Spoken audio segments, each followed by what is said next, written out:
I know inquiry documents are being uploaded to the website and statements of common ground have been received, so they should be going live later, just with respect to those.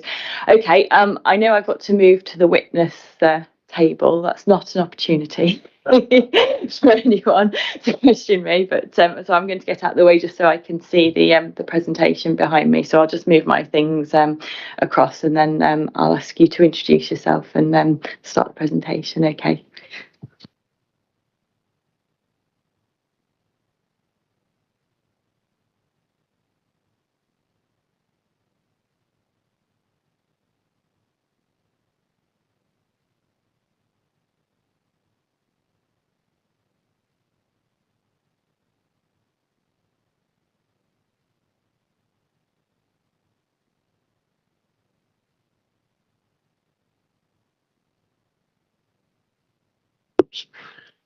When I call Mr. Alford to give his evidence in chief proper in, I don't know, a week or so's time, whenever it is, I'll go through his background and experience fully at that stage. But as you've said, Mr. Alford, if you do start by just telling us who you all are, yeah, which would be jolly nice, and then if you launch into your presentation, we've got ample time for you to just take your time.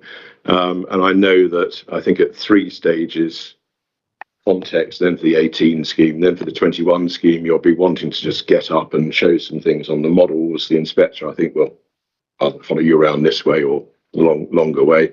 Obviously, whoever else wants to come along and have a look, they're very welcome.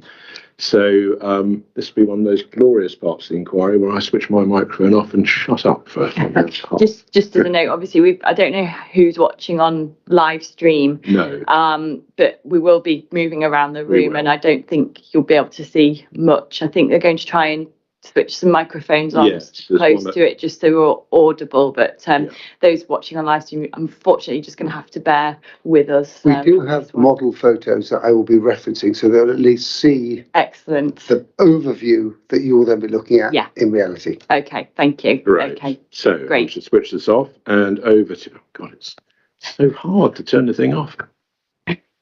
Good morning, everyone. My name is Simon Alford. I'm an architect, a teacher, a visiting professor at various schools, and I'm the founder, with 3 colleagues from university, of Alford Hall Monaghan Morris Architects. We're a practice based in London, Bristol, the United States, with sub offices in India and Europe, Madrid. We've been working in London for the last 35 years. And we're a practice of about 500 people, about 400 of whom are architects. We do not specialise in a particular sector. We like to specialise in all sectors. So we work on schools, universities, office, housing, and master plans. I'm going to give you a very explanatory overview in 3 sections. One is the existing situation. If you move to the next slide, Hayden, where I'll talk you through the site. Then I'll talk you through the 2018 scheme. And then I'll talk you through the 2021 scheme.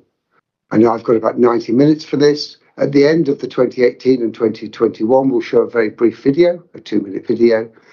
And obviously, the 2021 scheme will echo quite a lot of the references of the 2018 scheme in terms of the context of existing buildings. So it's been edited accordingly. Next slide, please, Hayden. You're well aware, you're living in the area for this duration of this inquiry, you're well aware of the site. This is just a visual overview that identifies the key elements. You can see to the right, Tower Bridge. You can see to the north and to the west of that, the Tower of London. You can see beyond that, the city cluster. In the foreground, you can see London Bridge Station as now complete. You can see the Shard, Shard Place, the News Building, Guy's, and in red is the site. And as you carry across the page, you can see Borough Market, then you can move across past the Globe, etc., to the Tate Modern. So you get the overall context of the building and the site within the greater context of London. The site sits at the heart of the London Bridge, Borough and Bankside Opportunity Area, and it's within the Central Activity Zone. This moved into the site. Which, like most of you, I arrived by tube this morning and walked through, so you can see the site in red. You can see Borough High Street on the left that runs up to London Bridge underneath the railway line. You can see the news building, the Shard and Shard Place. You can see the Guy's building with its circulation tower. You can see Guy's Hospital, and again, you can see the site sitting there. Next. At this point, next slide, please. At this point, this is the model, which I can show you over there, which I'd like to move you to, if that's okay. So those who are watching on screen, that is the model we'll be looking at.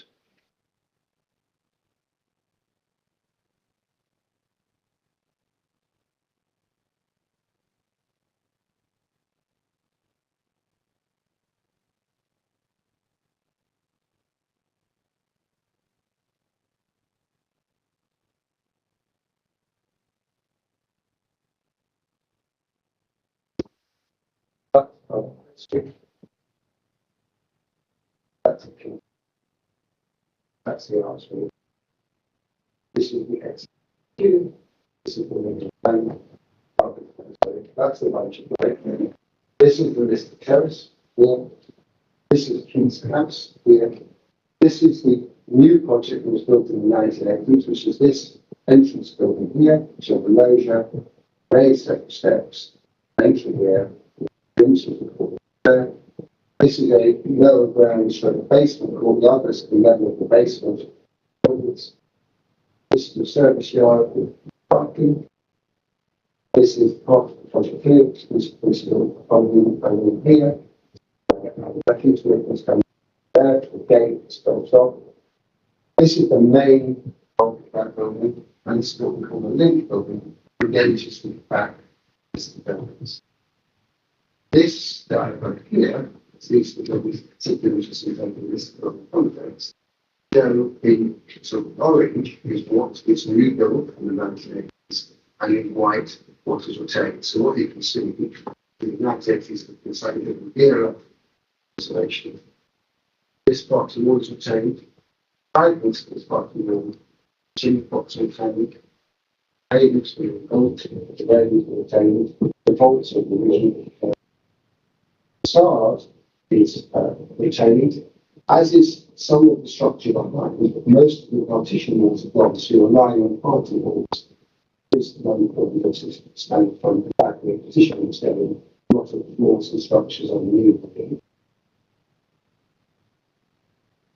And here you can see in that here, this extra floor was built, this mansard, building to pull back around this terrace. This website was built.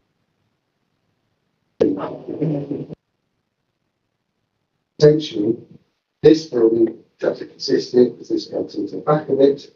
These are extensions and extensions. This is being built. So this element here is actually only flagged, so there is a bit of additional fabrication. This is all never comes across to general light. Visual impression of that thing, which is all as stated moving forward, familiar. So that is the sort of existing state that we don't Okay, good, thank you.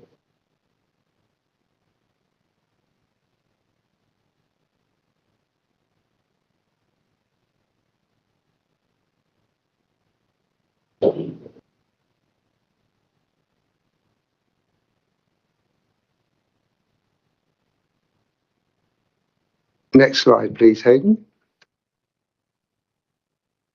So that is the aerial photograph that kind of gives further clarity to the white model that you've just seen. So you can see in the foreground the listed Georgian Terrace. You can see in the foreground, but to the west, Keats House, which again is a facade only in terms of what remains from the 1980s. You can see the entrance with slightly raised steps, with a curved facade that engages back with a mansard roof to a simple slab of extensions that then link back into the back of the Georgian building. And then you can see in the foreground on the right, the service yard. Next slide, please. And that existing site development is about 12,700 square metres gross development.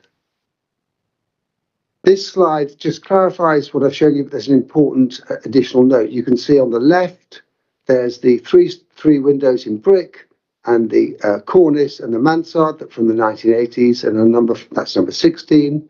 And number 14, you have the mansard from the 1980s.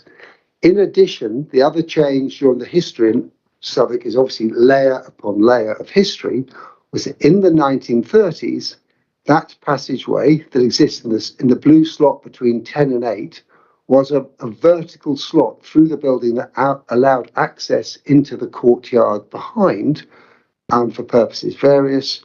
And there's in the 1930s, that was infilled and the access was closed off. A new door was inserted, and there were adaptations made to the interior to accommodate that. And as you can see, the windows to the left and right, which were originally doors, were turned into windows. So that's a further historical transformation of over 100 years, well, approaching 90 odd years ago, of the project. The sharing is just. Yeah.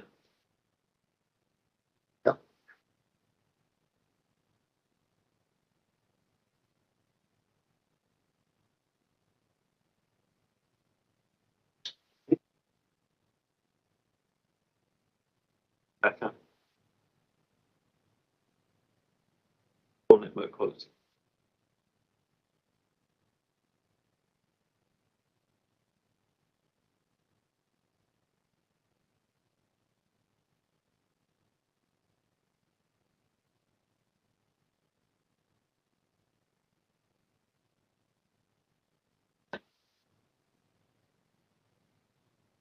These things.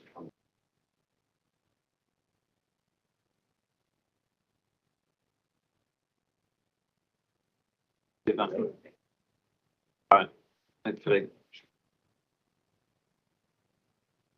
You can rejoin.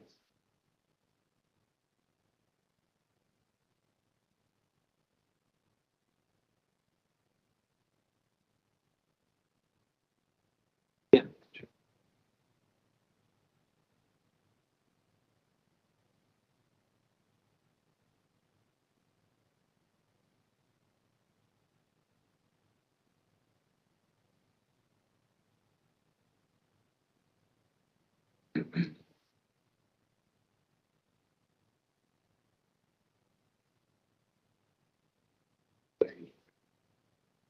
Exactly, they were always very reliable. Certainly uncomfortable, but reliable. If you're interested, get this many boards.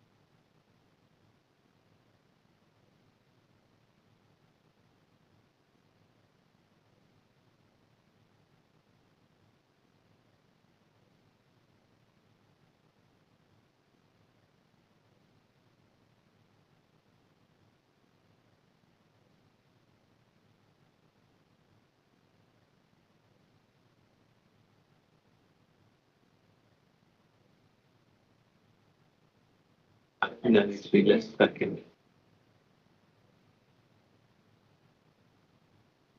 That should be back in the same.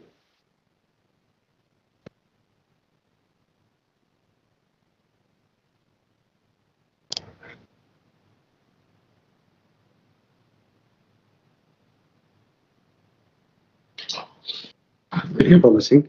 Okay, so just to recap, 16 is one-storey brick extension and mansard from the 1980s. 14 is a mansard from the 1980s. Between 10 and 8 is a 1930s extension, which was then adapted so you lose the two doors to the left and the right of that vertical blue slot, and a doorway was inserted that closed off a previous slot between the terrace that allowed access into the yards behind. And in terms of running along the bottom, The doors are either fire exits in the case of the second and the last, or they are blocked off, with that main slot being the primary entrance into the whole suite of rooms behind that are now a series of connected spaces. Next slide, please. There is that model that we've talked through. When it was listed, the listing was really about the building in the street, and this is just highlighting, as we've discussed, over the models and allows the audience on the stream to see the model that highlights the white is original fabric, and the 1980s is the extensive alterations that were undertaken as part of the development or redevelopment of the site. Next, please. This just highlights the existing condition within the building as it stands. So the two red hoops on the left and the far right pick up original staircases that are retained. The yellow picks up an original staircase that has been boarded up. The other staircases from these series of townhouses have been removed. Fragments of the party wall have been retained, and all the features, cornicing, fireplaces, and cross-wall partitions have also been removed in all but a few cases. So it's an extensively adapted building. Next slide, please. This is the view of the building as it works. So as you can see, the image on the bottom left, it engages with the link block at some levels, not at the general level. A lateral corridor has been cut across the building, so you can see the series of spaces divided by party walls. And the image on the right highlights the current conditions. So you can see suspended ceilings have been put in, but floors have been rebuilt above, so there aren't any original features above. And fireplaces and doors and internal partitions have generally been removed. Next slide, please. The other important building, not listed, that addresses the street is Keats House. It's a Venetian villa built 40 years. I say Venetian palazzo in its style. It's a pair of buildings that are now connected as one. This is how it was built in 1860, 40 years after Keats' death. It remains very much like this as you will see it now, except if you look at this is the only image we can find from 1863, but there's a small wing that was a courtyard that existed. Now, the existing building to which it abutted was there, but in the engraving they chose not to show the context. So it was never a freestanding villa. It was always engaged on the left, but freestanding on the right. Next slide, please. So here you can see, as it was photographed in the 19th century, even late 19th century, so 1890, around then. As you can see, the building is familiar to how you will see it now. The building to which it was built was always disengaged and set back, and that's where that screen wall that you can see on the first image has already disappeared. So that is a change from over 130 years ago. Next slide, please. In the late 1970s, as part of the development that we've previously been discussing, the 1980s that development that arose, the facade was retained and all the historical fabric behind was cleared. And as you can see on the image, the little sketch on the right, the party wall was removed at that point between the flank wall that gave it a kind of defined villa was removed. It was retained on the left because it closed off to adjacent site that wasn't part of the development.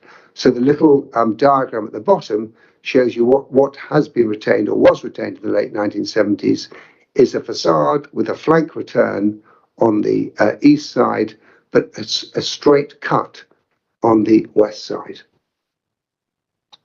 Next slide, please. And then, to clarify, in the 1980s, the development came along, butted into Keats House. A dormer was formed that you can see in that triangle on the image on the right, and a new party wall was erected to come up to the edge of Keats House, and the return flank of the cornice had been therefore removed. A flat roof was new flat roof, new floors, new structures were run over it, and then you can see the dormer and the 2 stories of black glass, and then the arches that form the logered entrance to the development from St Thomas Street. Next slide, please. Another important set of buildings with which the site engages very closely, but in this case not within the site, is the old King's Head Public House, which is Grade 2 listed. It's a Victorian building, one of the first buildings built as part of the redevelopment of the yards post the railway line arriving. So when the railway line arrived, the yards and their burgage plots and their use as coaching inns fell into decline, and a series of new buildings started to appear, including this public house that's approached through the archway that you can see there via the cobbled street. Next slide, please. Another important building outside the site, but backing onto it with windows, onto an alley that leads to the site, is Guy's Hospital Chapel. It's Grade 2 star listed. You can see here its pedimented front as viewed from the three-sided quad, the entrance quad of Guy's. This photo is from the 2018 submission. As you'll see as you walk past, that square has been greatly improved, but never really been put in use because of it all got taken over during COVID. But a new square has been inserted since this photograph. The image to the right is the rear of Guy's Chapel that looks, backs on and looks over the site. And then the plan picks it up there. You can see the King's Head Pub number 1 and Guy's Chapel number 2. Next slide, please. These are the heritage buildings in the broader context beyond the particularities of the chapel, which actually kind of engages visually with our site and overlooks it. There are the two quads of Guy's Hospital. The first one on the left is the rear quad, which is a complete quad that you walk through in a covered loggia. And there, the image there on the left shows the view from that quad of Guy's Hospital Tower on the right and the Shard on the left. The second slide shows the new public infrastructure and public space that's greatly improved the quad that was created pre-COVID but not really been put into use. And you can see that fact there, it's sort of beginning to be used with marquees as part of the NHS appropriation of the space during an emergency. But you can see there the relationship of the quad looking out over Shard Place, which is the building that has been built next to the Shard. Next slide, please. So in summary, you can see there the key buildings within the site. You have the Grade 1 listed Southern Cathedral and the George. You have the Grade 2 listed terraces on St Thomas Street that are opposite part of the site that include the herb garret and some other historical houses. You have Hayes Wharf, a 1930s building that's onto the river that is seen at the top there. And you have the Grade 2 listed Guy's Hospital itself, Grade 2 star listed. And then in the kind of bluey grey are all the other Grade 2 listings on this map. Next slide, please. As those of you who came here this morning will know, it is a very busy place now, and this gives you just an idea of the kind of scale and busyness. There are 15.5 million visitors a year going to Borough Market, and there are circa 4 million going to the Shard. So it's a dynamic place. Borough Market is 43 metres, as the map shows you, from the westerly side of the site, and the Shard is 86 metres from the easterly side of the site. Next slide, please. This building describes the existing cluster of tall buildings. You can see Guy's Hospital almost directly opposite the Shard. The Shard itself, which arises 312 metres. Then building C is Shard Place. Building A is the news building. Shard Place is 101 metres, the news building 82.5 metres. Guy's Hospital Tower, the oldest tower on the site, 2 towers removed historically to allow this new development, is 150 metres. And you can see the distances there, kind of ring taking concentric circles around the Shard of 100 metres, 150 metres and 250 metres. Next slide, please. There are three conservation areas in proximity to the site. The first is the Borough High Street Conservation Area, in which the site sits. Next slide. The site sits specifically in the Borough's High Street Conservation Area sub-area 4, which is then highlighted within that diagram. Next slide, please. You then have the Tooley Street Conservation Area that strangely goes into the river, but I'm sure there's a logic behind that. And then it runs, picking up the listed buildings such as Hayes Wharf, and then runs down both sides of Tooley Street, where there are a series of buildings, and it includes an access underneath emerging from the station. Next slide. And then you'll see to the south the Bermondsey Street Conservation Area that is effectively a U that loops around and reconnects, which is why you get two parts of the conservation area. You can see there at the bottom right of the plan. It's just worth highlighting that Shard Place, which is next to the Shard, sits diagonally across from the site and sits at 100 metres within the conservation area. Next slide, please. At this point, you can see the kind of dynamic nature of the place, and you can see that as well as those buildings that are built, the three buildings in yellow are approved. F, E and F are sort of in the process of moving forward onto sites. They're approved, and Capital House, E, is on site now. F is approved, and G is approved, has resolution to grant. They're still resolving other issues.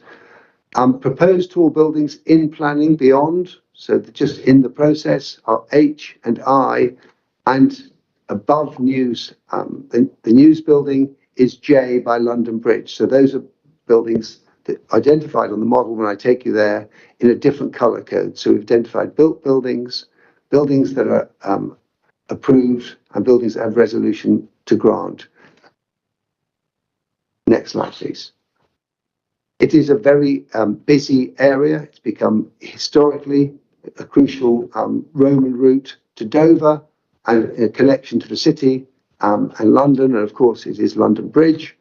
You can see here the extensive railway lines, bus stations, bike stations, cycleways and tubes that pepper the area, which are all essentially emanating from London Bridge Station, which is a kind of large piece of infrastructure above and below ground. And the below ground element includes the Jubilee line and the Northern line running in the darker up the page, the Jubilee line running in the lighter grey across the page. Next slide.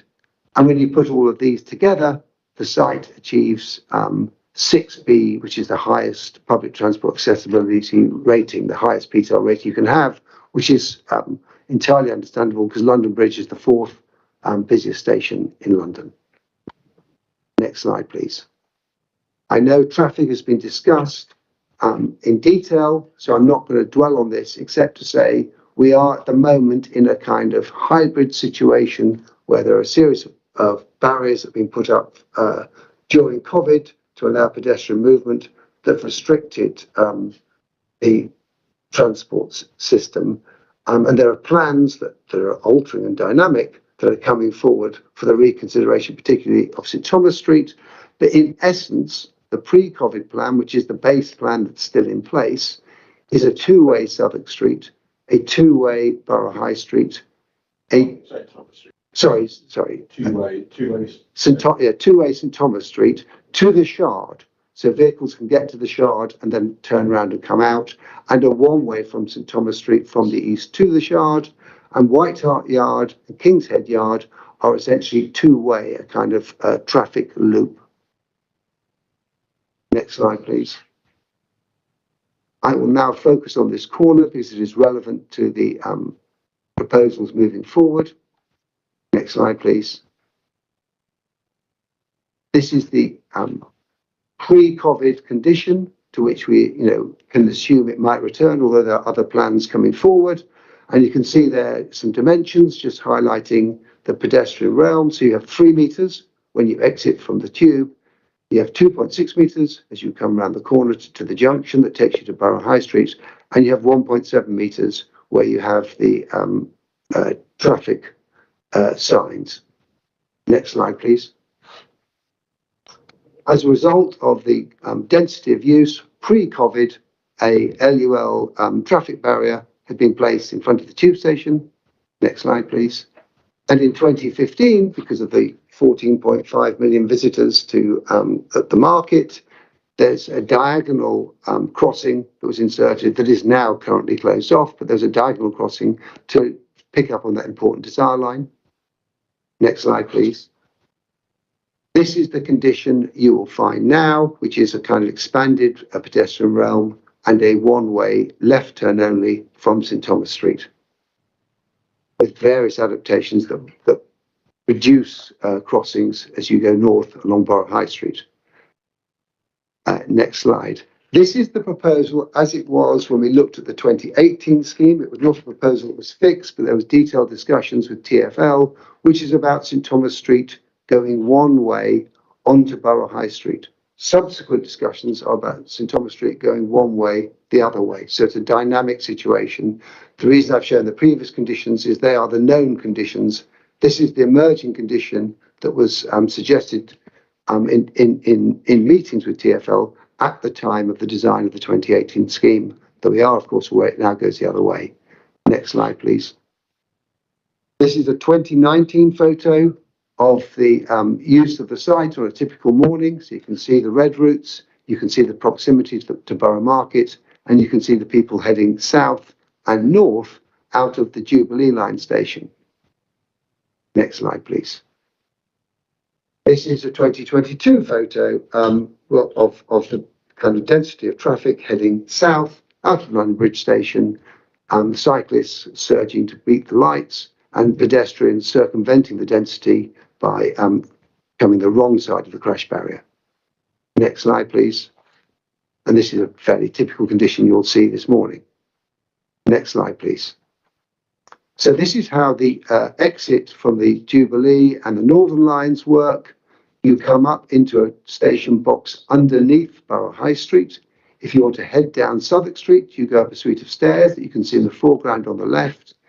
If you want to head to Borough High Street, to go north to St Thomas Street or London Bridge, or south down Borough High Street, you come up a set of escalators, you return back upon yourself, and you exit onto the street into that LUL safety barrier. Next slide, please.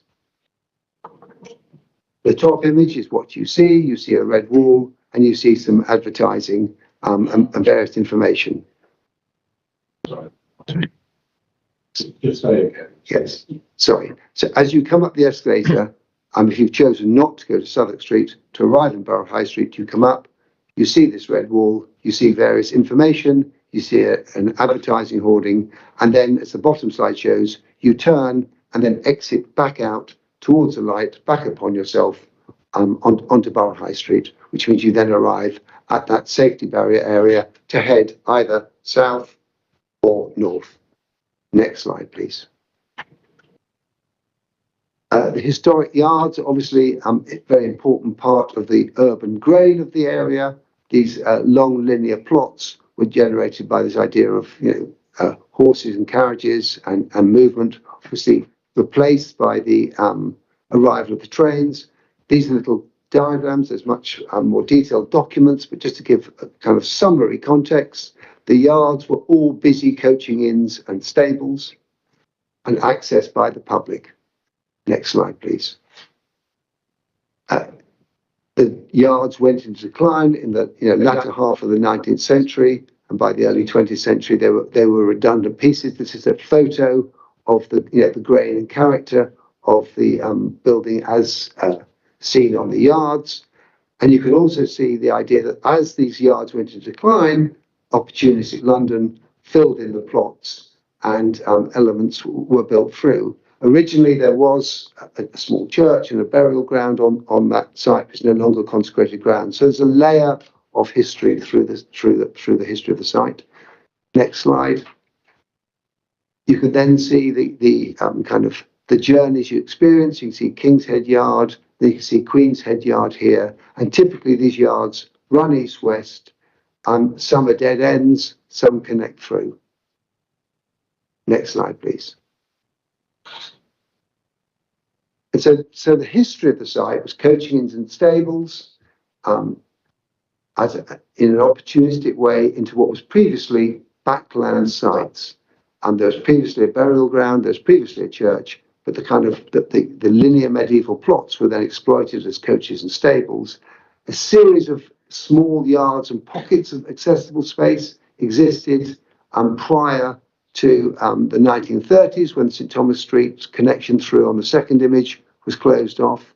And then by the 1980s, any penetration from St Thomas Street was cut off. You then entered the new development.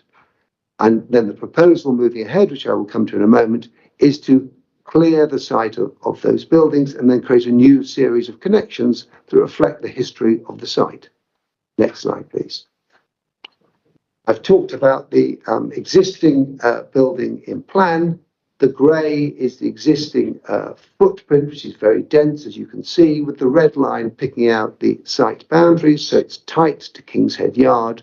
There's then to the east a small public route that doesn't lead out, but that backs onto the chapel and chapel windows.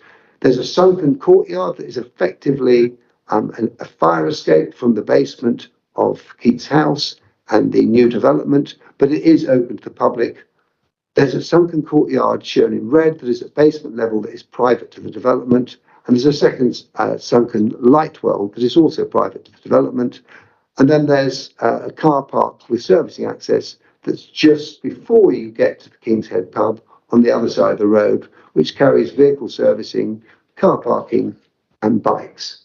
So if that's the sort of current public realm. Then to the north, you can see in the sort of yellow-brown the idea of a public space that's distinguished by steps and a ramp that's lifted up slightly above St Thomas Street. That is the gateway to the curved facade and loggia and entranceway, and effectively the front door into the development. Next slide, please. Those are the existing external spaces. So you can see this idea of this drop down to this courtyard on the left, which is publicly accessible because it's open, but is essentially a fire escape. And then you can see on the right the listed terrace, its return wall, its return cornicing, the arched loggia, the raised steps with ramps that kind of give a threshold to the existing development, and then the curved facade disappearing into a small planted feature at the end. Next slide. Here you are, you're in the private car park, bike area and service bay of the 1980s development, looking back at the yard, and you can just see to the left the beginning of the King's Head public house. And on the right, you are in the lower level, as in the lower ground or basement of the Georgian development, adjoining the 1980s development as one, with a private amenity courtyard for the people within the office development. Servicing, again, we've discussed. This just highlights where we are at the moment.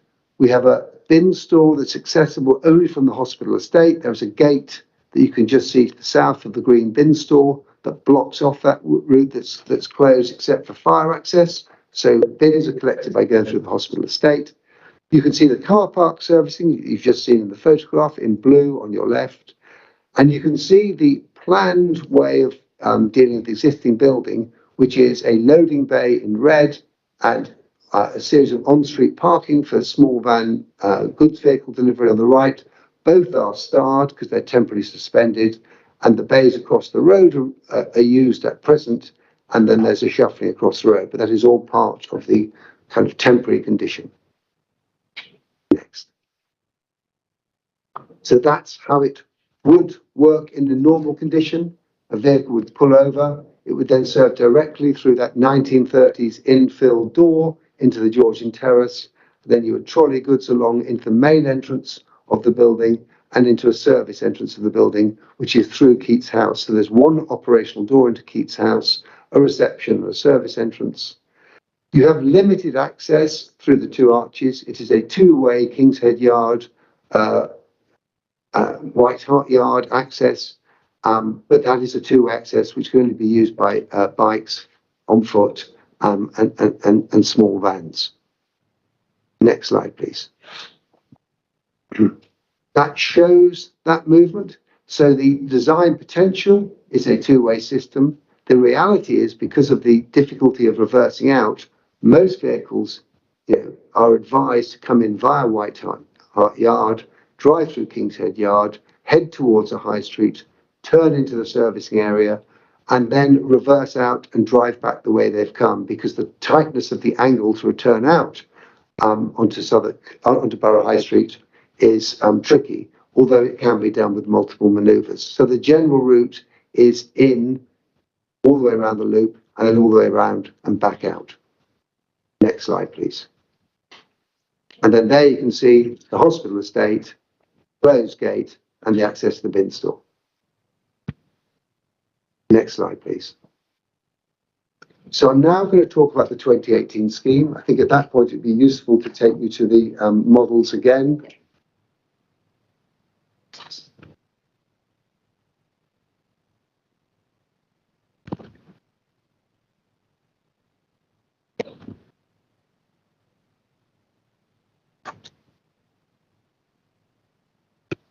So just to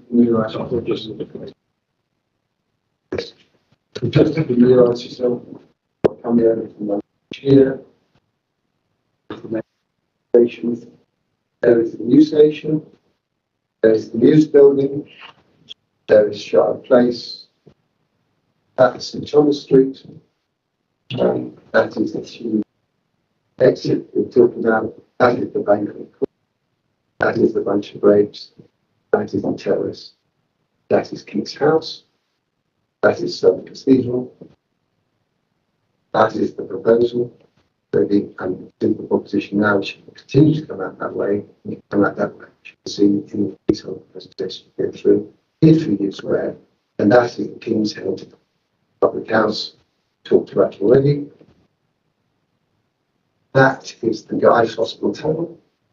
That is the new Cancer Hospital. Two dark grey buildings are consented. This one is on site. This is consented. This is resolution to grant, so it's not dark grey. This one can be built. This one may be built.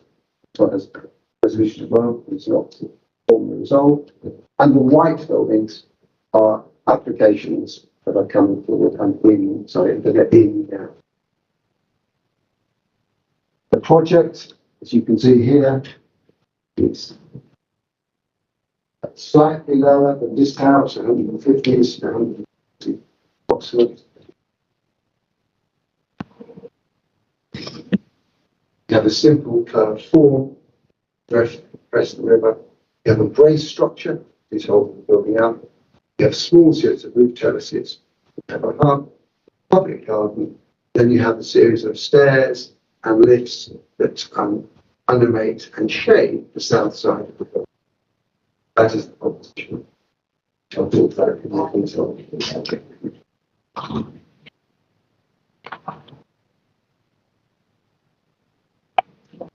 Just to explain that. Yes. Again. So this is the brace structure that is basically the bridge that helps hold the building up. This is the second ridge. This element is set in to create a vertical face there. That curved element curves from the radius 2/3 of the way up the building onto the up. We have 3 sets of lifts. We have a low rise, a mid rise, a high rise, and these are the points of connection that then show the double high points of the building. Then you have a suite of lifts, lift lobbies, and stairs that animate the back of this building, so they give a kind of machine-like working of the building here. And then at night through, they also serve to shade the building from the southern solar bay. That's a sort of animated set of lifts and stairs, and then some on-floor plants and part of a no carbon strategy. And if I come into this model, we have a wire. So this model shows in more detail, it's orientated the same way as that model. So there's the bank, there's the station, there's the population coming in. There's the bunch of grapes, there's its gardens here. This is the list of the building, to here. This is Keith's house, but as I will explain, it's moved approximately 3 meters this way from Alford servicing on the street, on servicing. This is the building at the lowest level. You can see here, use lift, from the public entrance to a public garden at level 6 and 7. This public garden is obviously enclosed by the building above. It is double height, and at the end of it is a 2-level public cafe. That is the destination rather than the front door. That's an outdoor terrace, so you arrive at an outdoor terrace. And here in this model, you can understand this idea of the building. So you'll see lifts moving up in the building, you'll see lobbies, you'll see lifts moving up, you see the service and the plants, and you'll see the staircase. And here you'll see a level element extension that breaks out to engage the historical line of the building. A set of steps here with a ramp cut in, opens up the yard into this new area. You also see that the room from St Thomas Street, you can see later in the presentation, has been opened up, so you can now exit from here, there, here where you remove the existing front entrance, from here. You need to come round so you can see that the front there just steps out of the way. Safely.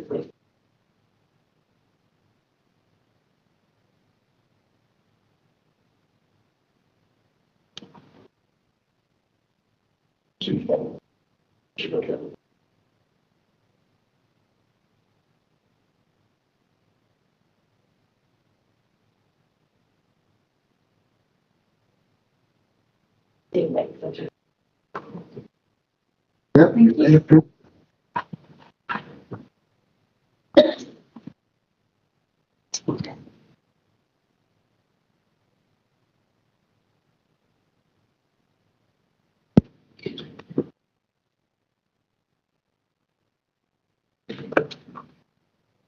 So for those who weren't on our walk around, I will come to a photograph of that model. So those who wanted to walk around, there's a photograph of the models we've been looking at.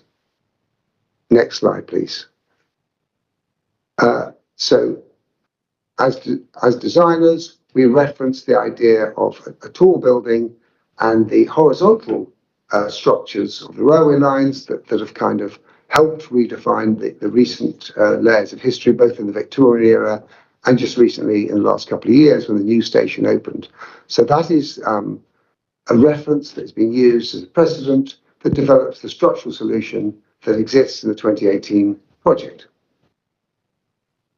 Of course, we also reference the idea of the warehouses, both as an idea in that the floors are long life, loose fit, low energy to be fitted out, and the references of the warehouse architecture.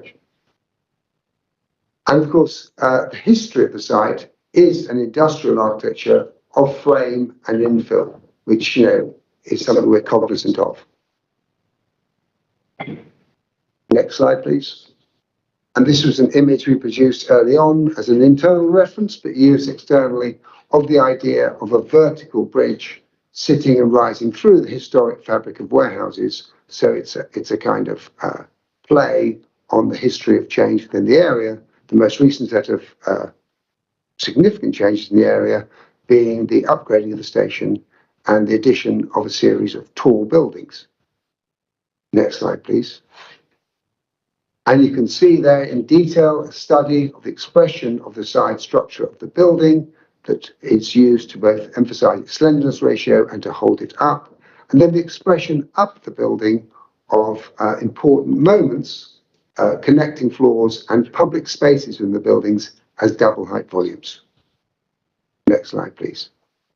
So just to set the project in its context, these are the verified views. As you come over London Bridge, walking on the western side of the bridge, you can see London Bridge House on your left. You can see the news building, which has a slip form, a curved front in plan, and a linear block protruding beyond. You can see the shard that is conceived to be seen in the skies, a series of broken shards of glass that rise up. And then you can see the proposal, which picks up the idea of the news building and the idea of flank walls rising up. You can see the idea of the bridge structure, and you can see the reference of the curve. In this case, that is in plan on the news building, is in section on this building. Next slide, please. And this is the diagram that I've just explained in the model you've seen. So the core is expressed as a separate volume, the vertical bridge with its garden lift, the core slab of space within the building, and then the tapering north elevation that moves away from the Georgian building in section and moves away to the sky in height. Next slide, please. And then for those who are not in our walk around, this is the model photographed without any context. So it's been removed just to give a clear idea. On the left of the sectional idea, so you can see the curved form that projects forward, so it projects back, the central form of structure that holds the building up, and you can see the two public levels, 1/3 and 2/3 of the way up the building approximately. And then you can see the stepped profile on the roof with the curved form as the highest point, marking the entry to the borough. And then on the right, you can see the idea of the building from the south as a shading device that has stairs, scenic lifts, and lift lobbies. Next slide, please. This is just to explain that idea of curvature. So if you look at the drawing on the right, we are 5.1 meters away from the repaired and restored rear of the listed Georgian Terrace. Then we tape up 2/3 of the building to the yellow zone, where we are 500 millimeters away from the Georgian Terrace if you were to project its rear into the sky. And then we begin to taper back towards the sky. So that's the geometry and dimension of the project.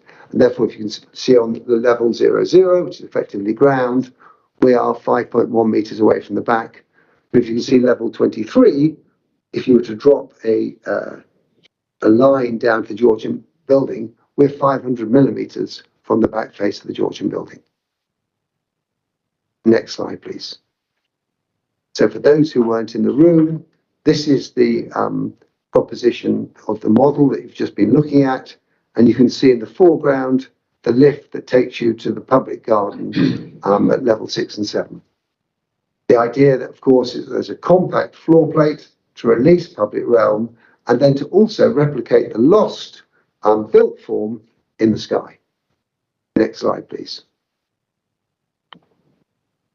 So the proposition you can see on this image as you walk out, you see the bridge, you see the garden, you see the lift, you see a new public space, and you see the yards continuing beyond, and you see a relined suite of Georgian buildings to your left. Stepping out through the new exit entrance. Yeah, it is. That is correct, yes. The next image is showing the existing car park adjoining King's Head Yard, an image I've shown you previously. The back wall of the London Bridge underground station is shown on your right there in the foreground, currently blocked obviously by motorbikes and cars because it's car parking space. And you can see the partial visibility of the King's Head Yard. Next slide, please. You're standing in very much the same space here, and you can see that the King's Head pub is now viewed and sort of centred onto the space. You can see the new exit from London Bridge Station that's been agreed with LUL as a way ahead for the project. And on the left, you can see the braced structure of the new tall building coming down to ground. Next slide, please. I talked about the history of the site. and these sites generally being perfect and public spaces where people were doing various things, but getting on and off coaches being a key part of that. So what you now have is 5 new ways into the site. So the first way is on the left, see where you were coming through from the high street, through the station, and out into the new King's Head Square. Obviously, you're also exiting up the escalators into potentially into the new King's Head Square. You can dogleg back upon yourself to Borough High Street, or you can carry on through to the new yard. As you move to the new yard, you walk past the back of the Georgian properties, which have resale units, and you have the restored connection, which is the slice in the middle of the terrace. So the connection that was a slot that was closed in the 1930s is now opened up as a public route. And then as you carry on, you reach a new small square that is where the outline, you can see the curved outline of the existing building, has been removed. That is at grade, so it's a level route into the site. You can then see to the right, East Yard, that allows you to carry on up from the white yard below, come round and up and through to St Thomas Street, and you can also see as you come around the square I've just shown you, King's Head Square, has a set of minor stairs, steps and a ramp to allow access from King's Yard. So we maintain the threshold of King's Yard, but you can then enter into the public space. Next slide, please. So this is the view I've shown you as you come out of the station as current. Next slide, please. And then this is the view of a proposal developed with TfL to open up onto that square, and you can just see the new building. You can just glimpse the left, the new lift, to take you to the new gardens, and you can glimpse on the right the yard carrying on and the public house. It also works well, not just in terms of amenity, it actually works well for the station's fire safety strategy. Next, please. This is just the straight drawing of the development of that proposal with TfL and LUL. So that new gates, CCTV, security, etc. have been developed into this design proposition. Next slide, please. Placemaking, the provision of space that needs to be then made into places where people want to be. This is the current situation, which I've already talked you through. You can see the red line. You can see the sunken courtyard. You can see the raised public open space. Next slide, please. You can see then in here within the red line, the new public realm, about 1,355 square meters of accessible public realm. And the light green is existing public realm with which it engages. So the 1,355 is within the red line. Next slide, please. Just overlaying on that to give you a scale, the 2 existing slots of publicly accessible space within the existing development. So you can see a considerable uplift in the public realm within the site. Next slide, please. And then I'll take you through a brief journey through the site. So as you come out of the station, you see the entrance to the Southwark roof gardens. You can see the new scenic lift, which has a 42-person capacity, so it can take a classroom. And you can see the restored and repaired rear of the listed terrace. And then you can see the proposal for new shop fronts addressing the new route through to the new square that enters St Thomas Street. Next slide, please. If you carried on your way to St Thomas Street, you will then walk past the tall building to the right. You can see its gentle curve rising up the sky. You can see the slot of sky as you see it. You can see the Georgian shop fronts coming forward. So the restored Georgian style appropriate shop fronts. Next slide. If you were coming up the other way from the east side, you've walked past Guy's Chapel. You're now looking back at the previous route. You can see to the right the square that will lead to St Thomas Street. And you can see to the rear of Keats House, which is a retail unit, the idea of opening up that retail unit and mirroring the Keats House scale and proportion of opening, but within a simple blind stone detailing within a brick facade. Next slide. If you are coming from Shard Place or the Shard, you could head down Borough High Street, or you can walk through this new square and cut through the new route to the station, or indeed down to the left through the hospital estate. You can see Keats House restored here, and you can see two new openings into it that address that space, retail openings. Next slide, please. When the project was submitted, there was no particular provision of affordable workspace, although there was the idea that there could be some more affordable workspace within the building.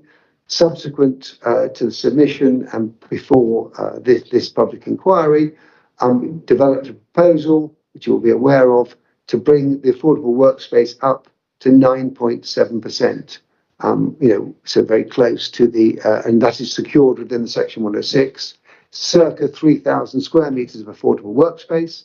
It is in green, so it exists in the 2 floors of the tower, in all of the Georgian Terrace and all the upper levels, all the upper levels of the Georgian Terrace and the upper levels of Keats House.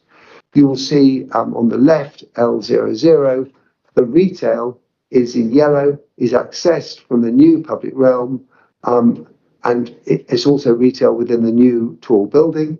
And the green on St Thomas Street is the restored entrances to all the doors that are currently blocked off, that take you to the restored staircases, that take you to the restored rooms of the affordable workspace within the Georgian building. So it is spread across the Georgian building, upper levels of Keats House, although Keats House has 2 levels of retail, and the lower levels, 1 and 2 of the tall building. Next slide, please. This is the public garden, so I'm returning to an image you'll now be familiar with. As you come out, you see the lift, scenic lift. It takes an entire school class. If the lift were to fail, the office core lifts are available to take you to this floor. You depart that lift into a double height garden. Next slide, please. The lift is shown here. And at this point, you have 700 square metres of indoor garden and terrace. So there's a small green terrace. There's then a double height indoor room. And then there's a cafe at the end that operates over 2 levels. You have a double height volume of garden, and you have 2 floors of cafe. Next slide, please. This is a study by the landscape architect of the subtropical plants, as a majority to go within this space. And there's also an idea of medicinal plants. This obviously was an area of great import of goods and materials that relate to the history of the herb garret across the way. There will be humidity, and there will be some artificial lighting to support these plants within this space. Next slide, please.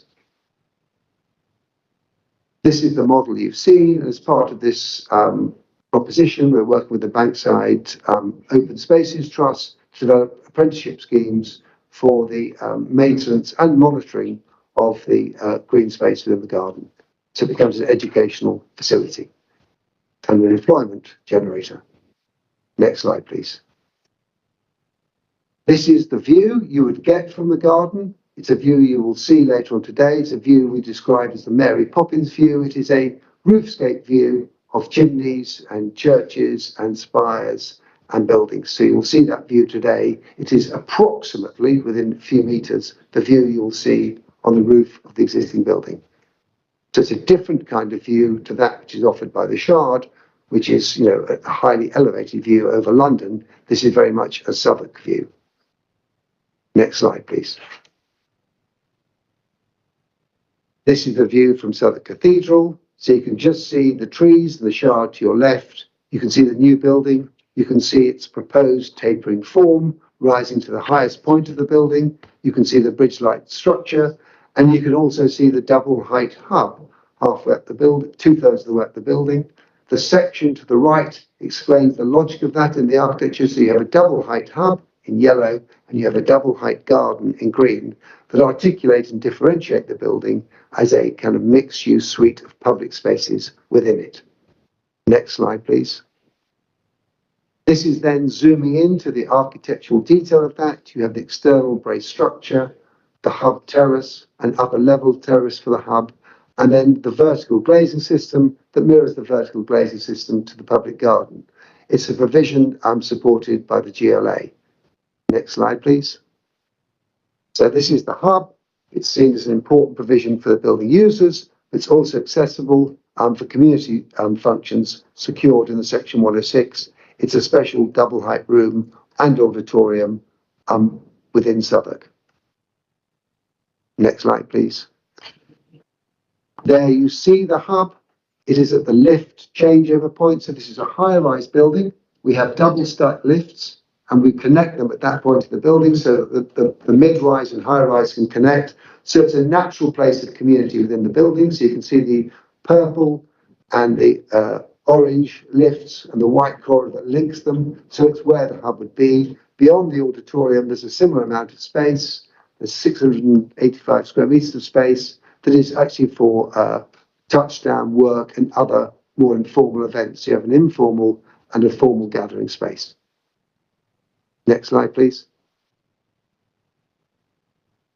I now return to the Georgian Terrace. You're familiar with it. We've looked at it. You've been on site and you will be on site again. And you've seen the model, but the top drawing highlights the fact that the 1980s Link building removes the back of three of the building's facade.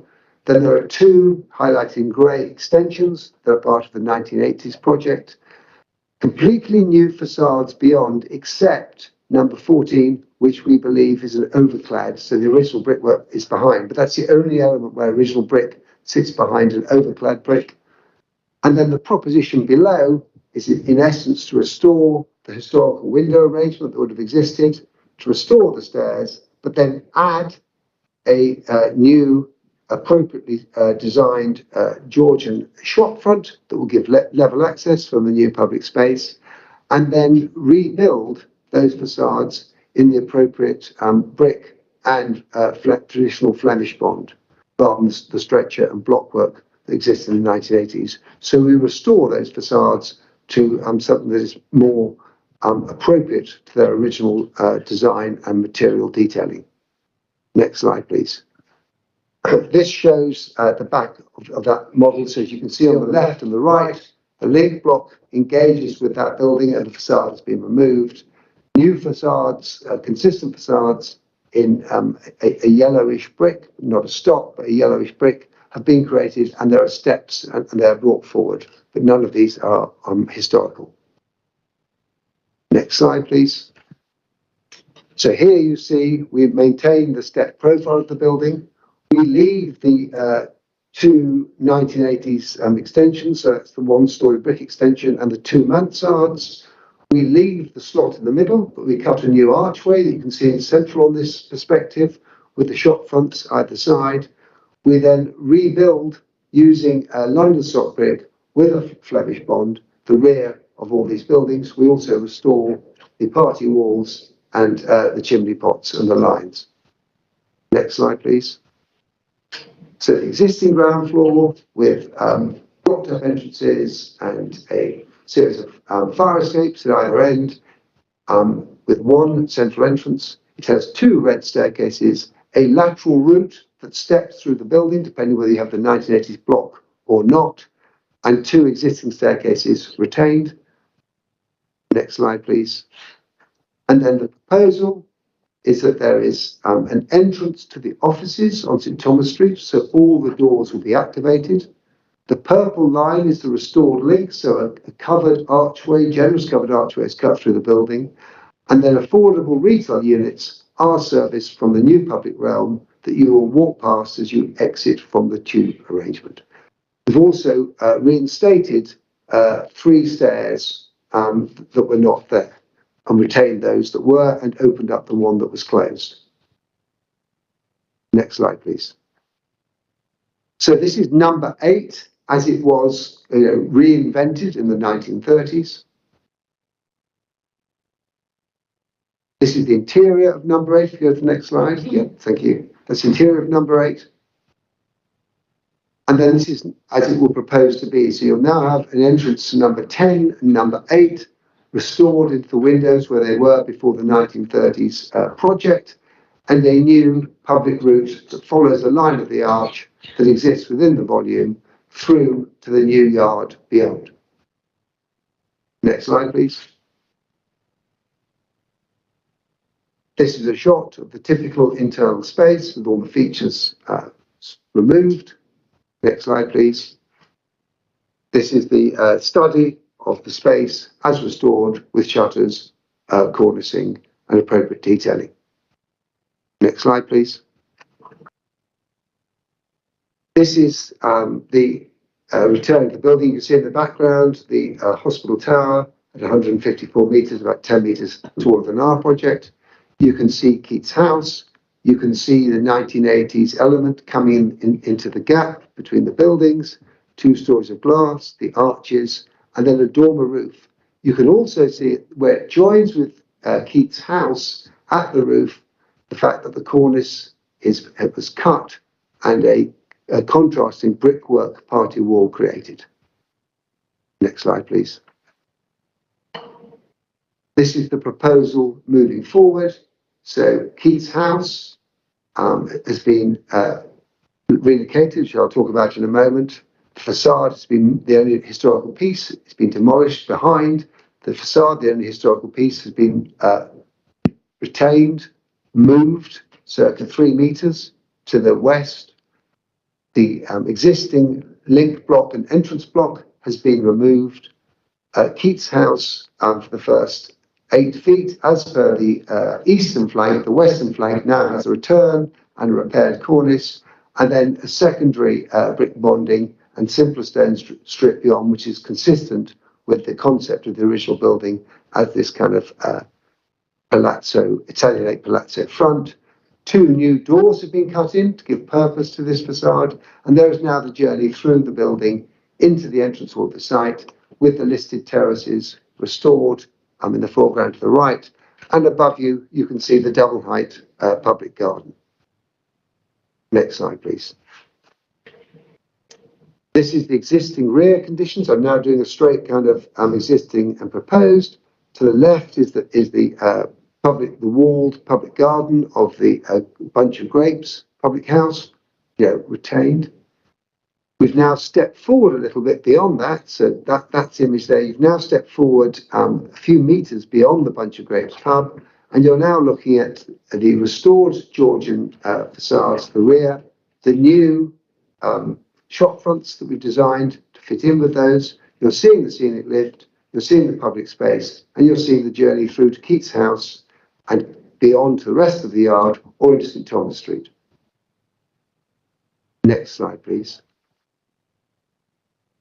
This is the ground floor plan. So the idea is therefore, as you open up this yard, to service it with retail. So you can see the retail entrances that I've spoken about, both onto the journey through from the new square and the tube exit, in through those new retail shop fronts, into the rear and front rooms, the offices, as I said before, access of St Thomas Street.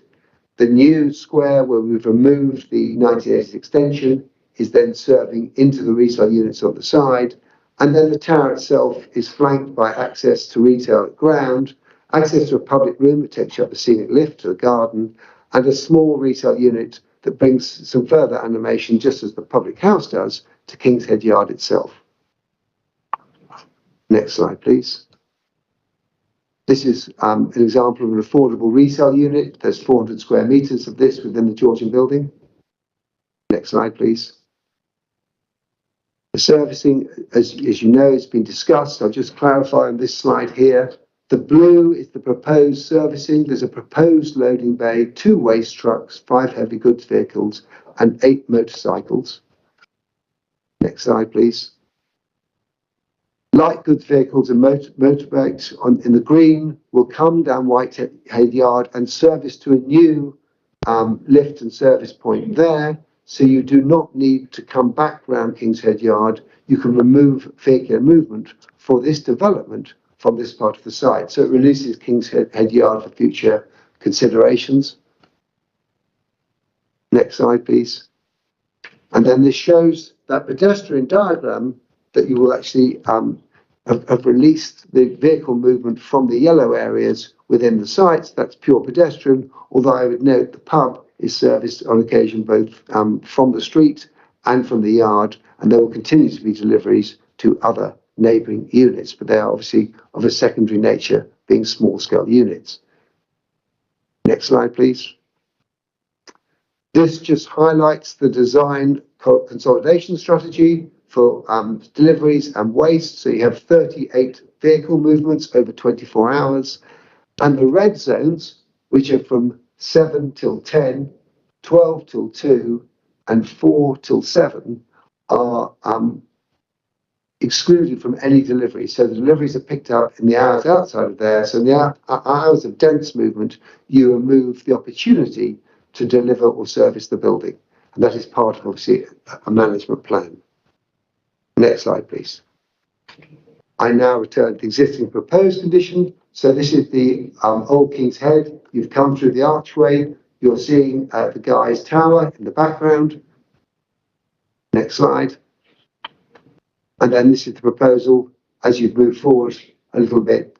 Guy's Tower is no longer visible. You see the new building rising up, and you can see the stepped section to the south in plan. You can also see in the far distance the building that adjoins, that has the retail unit at the ground, that kind of closes off the end of the yard and adjoins adjacent buildings. You can see also the threshold from the yard into the square, which is a stepped, ramped arrangement. And then the use of the cobbles, but removing the drop surface, so it becomes a shared surface suitable for occasional delivery to the public house and the adjacent properties as required. Next slide, please. This is the view I've already shown you, but it's important to note that when we submitted the design, we're achieving an urban greening factor as the guidance of 0.33. Guidance has been updated, and we're now achieving an urban greening factor of 0.28. But there's a commitment in the planning conditions to return us to at least 0.3, and we've done sort of auditing work to ensure we have a number of options to allow us to get there. But as you can see, we're relatively close, and the scheme has quite a lot of greening and opportunity for further greening within it. Next slide. This is the elevated terrace that you arrive at. You can just see the scenic lift on your right, and this is the view, and you can see the Southern Cathedral in the distance. You can also see the city in the distance, the Cheese Grater and the NatWest Tower. Next slide. This is the study of the tropical planting with the medicinal layering within that design proposition. Next slide, please. Then I just return here to Keats House and talk about the proposition as it's been put forward. So there you can see Keats House. You can see the top, the junction of the 1980s building and the cutback cornice. Next slide. You can see the proposal for the newly relocated Keats House to come forward, 3 metres, the return of the cornice, and then the return of the facade as a secondary but consistent piece of detailing with appropriate to the language of return and front and back. Next slide, please. Here you see the existing condition. So that's the side of Keats House. As I said before, there used to be a wing coming off. You can see the patchwork repairs there, but the importance to Keats House of the return flank. Next slide. And then this is the idea of repairing that flank. But Keats House has now been moved 2.8 metres this way. This allows us to access through and get vehicles, trolley goods from our service bay into our lift to a basement next to a building management system. So there's a servicing strategy that I've explained in more detail and its relationship to Keats House and why we are moving Keats House. Next slide, please. We have extensive experience of working with historic buildings, having done 4 projects for the Crown Estate on Regent Street involving rebuilding, dismantling and rebuilding, and that was the original strategy. But after discussion with Southern Council to avoid any possible loss of fabric and to make sure that the restoration project we want to undertake has maximum benefit, we have developed with AKT2, our structural engineers, the potential to jack the building and move it the 2.7 metres to the east to allow for the servicing and to reconfigure its relationship with the site to allow for what we contend is a better servicing strategy. Whilst doing that, we will jack it up to move it, but we will also jack it back down so we can then create a level access into Keats House, which will be important for the retail use of that building. It only has a couple of steps, but that seems something worthwhile to do. It's tried and tested and proven technology. Next slide, please. This is the cycling provision. So there's a series of at grade. We imagine that the spaces on St Thomas Street will really be not necessarily for this development, but more for the greater good of the street, the station, and the Shard. We have, particular to our site, we have, as you can see, off King's Head Yard. You can come in either way as a cyclist. You can also bring your fold-up bike from the station. But we have a cycle stair ramp, so a stepped ramp down into a cycle store, and we have a wheelchair or accessible lift for those with disabilities who are also cyclists. Next slide, please. When you come down to the basement, you can see on the right there's the lift for the accessible, impaired cyclists, comes down to a purpose-designed accessible parking and changing facilities, long stay. And then to the right, you have the more general facilities, which are a mixture of Sheffield stands, bike lockers for Malton and other foldable bikes, and then traditional double-stack bike stands beyond. So we've taken in each case the most onerous standards. So we have 1,322 cycle spaces, which exceeds the London plan provision, but meets the Southwark plan. And we have 70 showers and 447 lockers, which meets the London plan provision, but exceeds the Southwark plan. So we've taken the best standard from both plans. There will also be blue badge charging points for electric bicycles within the basement. Next slide, please. This is the typical lower floors. So you can see we have two particular lifts that serve out the lower floors only, directly onto the floors. And you can see the ceiling lift on the left that travels past. You can understand the plan form so that the thinnest wedge looking north is the curve that tapers down to the ground and up to the sky. The lift falls away once you get to level 6.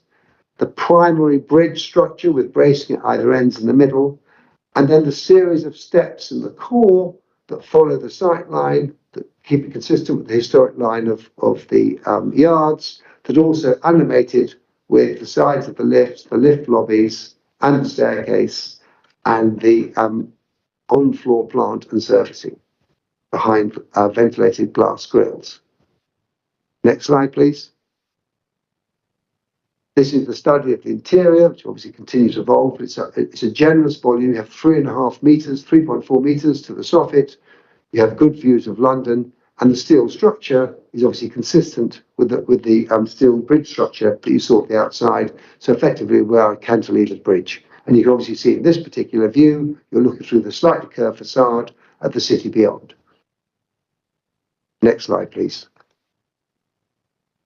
The upper floor is accessed by the upper floor lifts, goods lifts to every floor, and staircases to every floor to encourage walking. Next slide, please. So in summary, there's 12,000 meters at present.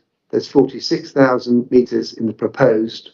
There's 1,700 square meters of public realm at grade. There's 5 new through routes. There's a new LUL station, entrance and exit. There's a circa 3,000 square metre net provision of affordable workspace. There's an elevated public garden, 700 square metres, with a 300 square metre cafe on 2 levels. There's a super elevated hub of 685 square metres. There's 38 vehicles in 24-hour servicing strategy. There's 2,100 square metres of retail, including 400 square metres of affordable retail. There's end-of-journey facilities of 1,322 bikes, exceeding the London plan, beating the Southwark plan as appropriate. We're restoring the Georgian Terrace into its standalone form, restoring its plan, its elevations, and its interiors.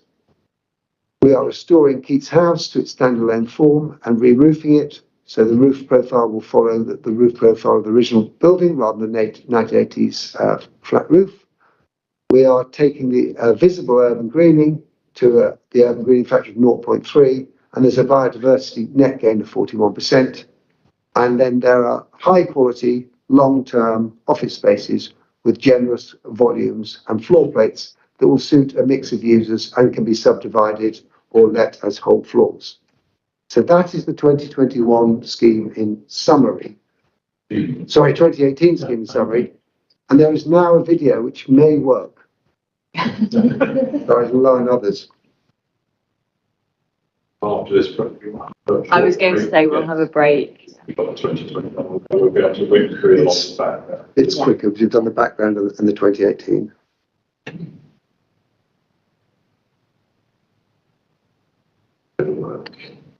Yeah.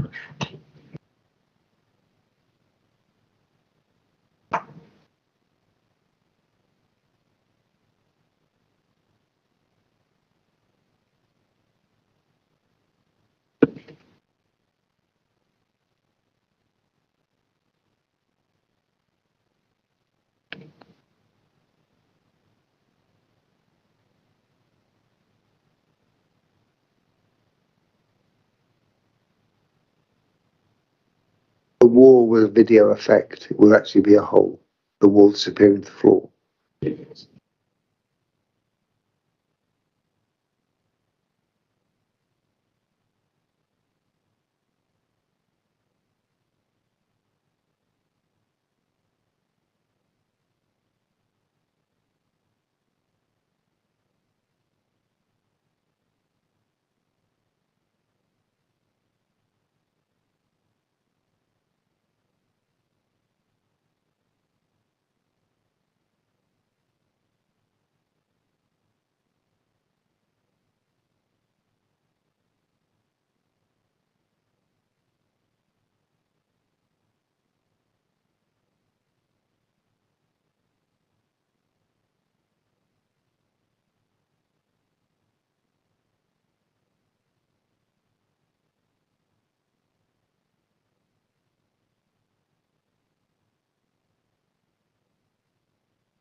Lovely.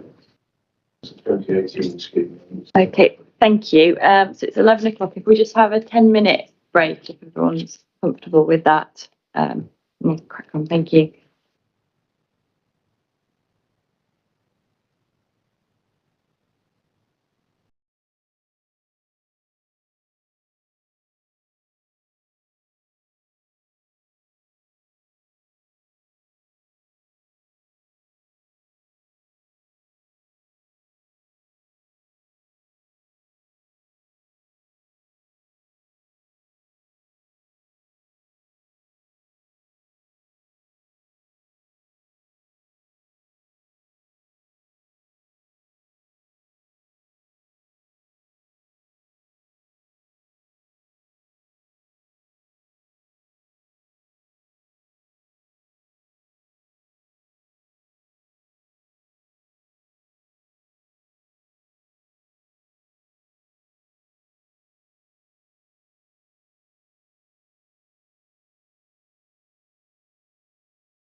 Just checking one thing, right? Yeah.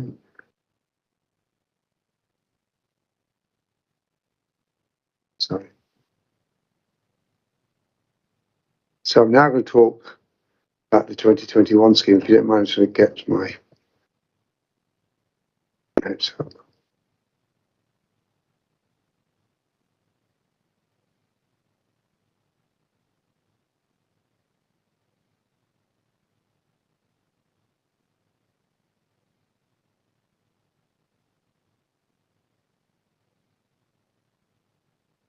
Right. Next slide, please.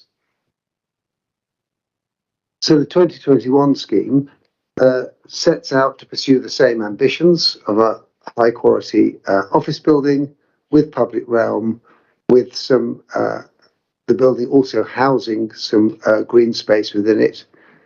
So it follows the same design principles, exploits the same site opportunity, and follows the same urban analysis, which I won't reiterate. The ambition in this scheme and the brief was to develop, after much consultation, a potentially lower option that might address some of the concerns that have been expressed by various parties during the discussion on the 2018 scheme. So it's looking more at the idea of a mid-rise building that references the kind of significant warehouse architecture of the area without the idea of the steel structure of the bridge, which is required by the taller building. Next slide, please. There are some very famous Grade 2 listed building. This is Hayes Wharf. This idea of a sort of 20th century modern warehouse to commercial design, celebratory architecture and detail in the area. Next slide, please. And this relates to a long tradition in modern architecture. This is the Castle and Perry Scott store by Louis Sullivan of the horizontal window and the building up of a mid-rise tall building. Next slide, please. And as we were increasing the maintain the same brief and ambition in terms of public realm and also in terms of deliverable floor space within the project, we were looking at historical buildings, the way you might shape that more consistent solid mass and mold it from particular views with the idea of a base that relates to the adjacent context, a middle that is made out of a suite of components, and then a top. Next slide, please. And then this idea of this horizontal warehouse window is then developed further through a series of detailed studies and conversations and consultations. But here you're looking at this idea that this system itself reflects the logic of a tall building, in that the piers reduce in width as you move up. They are also splayed to do with sun angles and also view angles at different heights from the building. So you're using the architecture of this more solid building to also sculpt it in detail and create subtle rhythms within it. Next slide, please. And it has, in essence, the same brief of a public space, except in this time it is moved to the top of the building with a similar provision of area. It has the same provision of base, but because it's a lower building, there is less public square, but a similar amount of routes and yards. But the public square, when you exit from the tube station, is reduced. And you see here this idea of a frame that is legible, that's understandable, that is pulled down in scale, as you see it here next to the news building, which is 80 meters. This building is 26 stories, and it's about 103 meters to its top. The public roof garden is now on level 24, and you can also see a green vertical stripe through the building, which is a series of amenities and balcony that create the idea of a kind of warehouse balcony. Next slide, please. And this is this idea of sculpting the unsculpted volume to the left. So in the 2018 scheme, it sculpted as a series of steps. In this scheme, as you can see to the right, it's sculpted as a series of curved corners, and then it goes from being a rectilinear form and more of a rectangle to more of a kind of a parallelogram with eroded, softened corners. Next slide, please. So I think it would be good now to move to the model. So this is the model that you will go and see in situ, and you can see it here as it is, as a kind of model in abstract. So you can see the base is a series of pilotti or columns that lift the building up above its context. There's then a soft and cutaway ground floor. Then there are a middle that has three distinct layers within it, with the columns getting smaller in 3 groups of 7 as you go up the building, and then a rooftop pavilion at the top. We can now move over there and look at the model.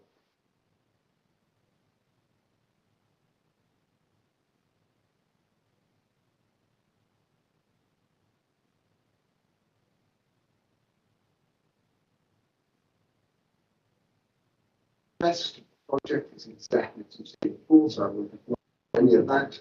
You can see here the essential idea of this parallelogram is this particular view here, this particular view here, pulls away this form, this angle, which is kind of related to that street angle there. Subtle layering of 3 forms that moves up. Plant, roof garden, public restaurant, public garden, and elements around there, and the private garden, the office users. So in a sense, they are not using the public garden, which has its own architectures. And the principle, the public realm, this square here, route through here are all retained as per the other option. But in a sense, the building is moved down, which is moved out. That is the only change. Obviously, the architecture then evolved to an idea of a level mass, very similar in height to this building, about 2 meters higher than this building here, which is how it's moving. The same concept to the south exists of a more solid core, again, with lifts and other elements and lobbies visible within it. And it's also picking up on Carbon Challenge. It says a series of PVs that exist in both street and the roof are also embedded into this south facade at certain points. It has the same principle of reforming and engaging at this point in a different way, but similar in urban approach with determination and the vista to take you down there to that archway there.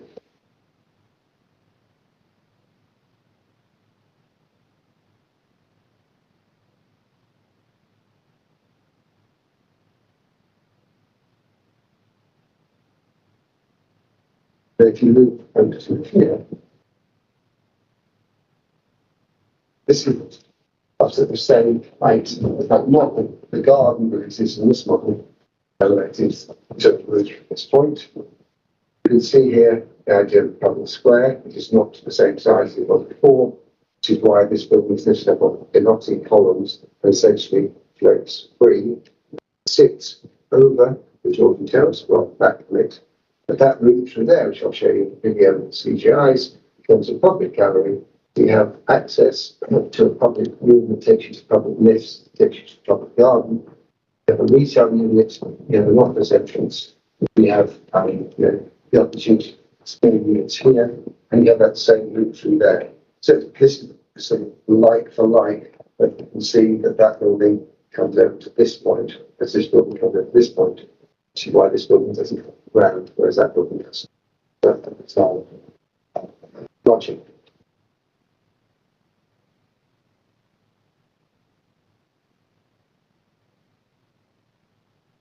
Same restoration of the Georgian villas, except we don't have the Georgian shore fronts to the rear. Is this now a portable workspace? And the same idea of relocating the kit out of the house, except in this case, it is moved rather than 3 meters, it's moved 6.9 meters over, which allows us to get all the servicing on the street only. There will be no servicing of the at all. And then that is route there. So you have the 1, 2, the same country 3, then same 4, the same route through 5, and then that has a big movements there. This building, which is attached to the bed cases, has moved 4 meters further than that largely in the service.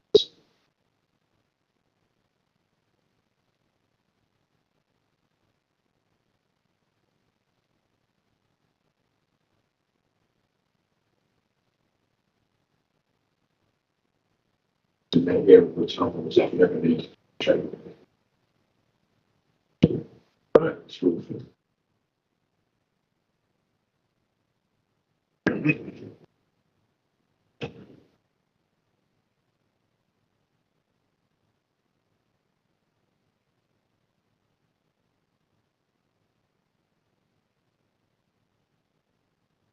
Next slide, please.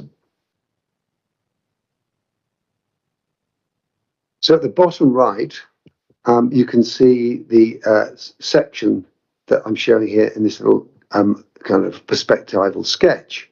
The section cuts through the restored Georgian building, which has been installed exactly as per the 2018 option, except we've not put the Georgian shop fronts because the evolving brief, in a kind of COVID post-COVID world, was to bring affordable workspace units down to ground and not to place the retail in the Georgian. So there is a brief change there. The public space, as I've said, is different in its design. The footprint of the gallery is more generous, but it is now covered very much in the way of a covered London arcade, but has, rather than skylight or ley lights over it, it has daylight coming through from the north and the glimpse of sky, hence the large columns. And then it has this soft flowing 3 floors of office, 1 floor of retail and office entrance. So you can see in the yellow on the plan is a large retail unit, potentially restaurant, bar. The pink is the entrance to the 2 lifts that take you to the top floor of the building. And the gallery, to give you an idea of dimensions, is 17 metres from the new ground floor, which is level access into the Georgian Terrace, leading to the public square. It's 17 metres to the underside of the soffit, which is why we then can have a glimpse of daylight and natural sky through the project. Next slide, please. So this is the model that you've seen just now. So for those who weren't on the tour of the models, this is the model that we've just been looking around. This then is standing in a similar space as you've come out of the tube exit. As I've said, the ambition is to deliver all the same elements of the brief: the public space, the public garden, the affordable workspace and the workspace, slightly less retail and therefore slightly more affordable workspace, but that's taking it from 9.7 to 10%, so it's a small difference. You're standing here, you can see the 70-metre high gallery space, you can see the columns of the building floating above the Georgian Terrace, you can see the bunch of grapes and its walled garden to the left, and you can see the King's Head pub to the right. And this is, therefore, an opportunity for that smaller public space to then extend further into the site and to have a wider path line through the building. Next slide, please. So as before, this image you've seen before, and the back of the London Wall Bridge Underground Station is to your right. The pub is there in the distance. This next image is forward a little bit and looking round. So I go to the next image. You're now coming out of the station. You're looking to your right. You can see how the pilotis lifted up. The King's Head pub no longer fronts the square because the square has been reduced in dimension and brought forward towards the station exit. But at this point, you'll be invited by the curve of the building to head left and go down to St Thomas Street to the new square, or right into King's Yard. This then is this idea of creating connections. So now you have the same suite of connections as before. You can see the same idea of steps and ramps taking through a landscaped area into King's Head Courtyard. You've got the through route from Borough High Street to and from the square to the High Street, the exit from the escalators. The bunch of grapes public house garden is left as it was behind its wall protection. You've got the route through the Georgian Terrace, the route through the square, and then the gallery that will be a kind of a place for curated markets and art events and other things to pop up in as a sheltered outdoor space. You've then got the new square between Keats House and the restored Georgian Terrace. Keats House itself has been moved 7 metres to the west. That allows Beak Alley to come all the way through to the street. So it's kind of an extra connection through there. It allows the consolidated servicing to come through that same alley into a service yard and, a significant service bay at this end of the building shown in grey. Next slide, please. So this is the station exit with which you're familiar. Next slide, please. And this is the station exit as it will be perceived. So you can see the columns, you can see the retail unit, and you can see in the second curve beyond the access to the public garden, which takes you up to the top floor of the building. And then you can see that just to the left, the public house and the rear wall. And just beyond, in between the columns, you can glimpse the Georgian Terrace. Next slide, please. It has exactly the same brief in principle, and it has exactly the same brief in detail in terms of London Bridge Station. Next slide, please. In terms of the existing situation, as I said, the sunken courtyard, that's something of a fire escape, and then the raised access way and the threshold into the building are shown here on this diagram. Next slide, please. And on this diagram, you see the new proposition, which delivers 1,136 square metres of public realm in the darker green that is adjacent to the lighter green of the what will be enhanced public realm and shared surfaces outside of the boundary of ownership. Next slide, please. And here you see a reminder of that raised entrance threshold and that sunken courtyard that's used for the fire escape purposes. They both sit as an overlay for scale comparison between the provision of the space in this proposition versus the existing site case.